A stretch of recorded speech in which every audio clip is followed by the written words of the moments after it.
এই যে রেজাল্ট এত ভালো হলো, কাকে উৎসর্গ করবে এই রেজাল্টটা? আমার বাবা মা তো খুব খুশি, আমিও খুব খুশি, আমার আত্মীয়স্বজন সবাই খুব খুশি, বন্ধু বান্ধব সবাই, খুব ভালো লাগছে। আর প্রিন্সিপালদের? হ্যাঁ হ্যাঁ, টিচার্সরা তো সবার থেকে বেশি, আর টিচার্সদেরকে ছাড়া অনেস্টলি হতো না।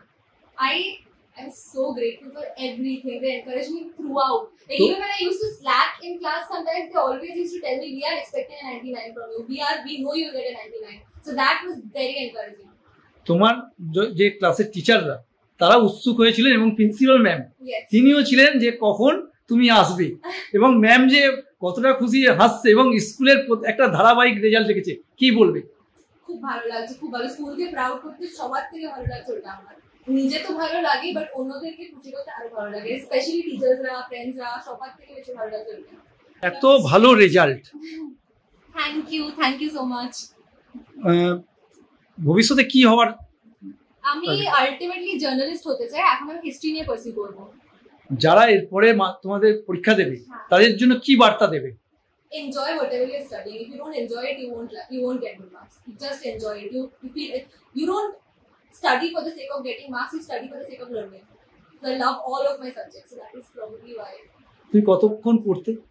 আমি টাইমের অনুযায়ী পড়তাম। আমি সকালে ডিসাইড করতাম কি শেষ করবো আজকে, ওটার অনুযায়ী পড়তাম। যদি তাড়াতাড়ি শেষ হয়ে যেত ভালো, দেরি করে শেষ হতো ভালো।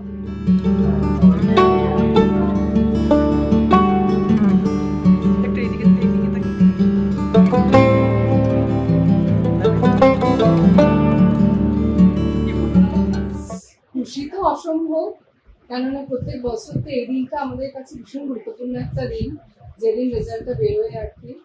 কারণ সারা বছর টিচাররা একটা অমানসিক পরিশ্রম করেন, সারা বছর একটা প্ল্যান থাকে এবং সেটাকে এক্সিকিউশন করা থাকে, এবং তার সঙ্গে সঙ্গে একটা পেরেন্টসদের কোঅপারেশন এবং স্টুডেন্টসদের অবশ্যই একটা অসম্ভব পরিশ্রম থাকে। তো সব কিছুরই তো রেজাল্ট এটা। তো আমরা ন্যাচারালি প্রত্যেক বছর খুব উৎসুক হয়ে থাকি রেজাল্টের জন্যে।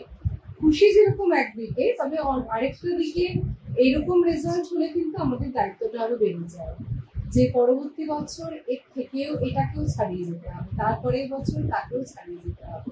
সুতরাং সেই দায়িত্বটা মাথায় রেখেই আবার নতুন করে প্ল্যান করা, আবার নতুন করে কাজ শুরু করা, আরো বেশি উদ্যমে কাজ শুরু করা, যাতে এবছর যারা যা করলো পরের বছর যাতে এর থেকেও ভালো হয়।